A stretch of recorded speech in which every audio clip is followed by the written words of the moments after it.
muuqaal ahaan 5 sano ee u dambeysay ciidamada xoogga dalka way ka duwan yihiin sidii hore.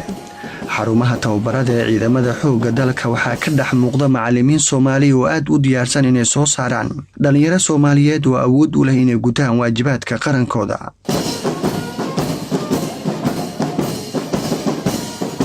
dadka waayjooga ayaa tani ku tilmaamaya in Soomaaliya awoodeedii ay waqtigan dib u soo laabatay, waxaana ciidamadan ay bedel u noqon karaan ciidamada Amisom ee nabad ilaalinta u jooga Soomaaliya in ka badan 10 sano.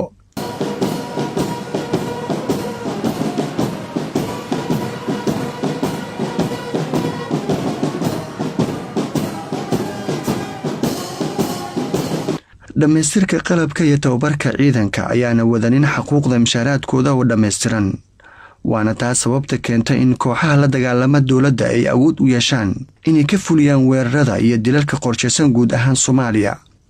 ciidamada xoogga dalka waxaa sanadkan ka dhex muuqda dhalinyaro aad u da'yar oo iskugu jira rag iyo dumar, kuwa waliba soo dhameeyay qaarkood heerka koowaad ee waxbarashada jaamacadda, waxaana Soomaaliya lagu tilmaamaa 70% dadkeedu inay ka yar yihiin 30 sano.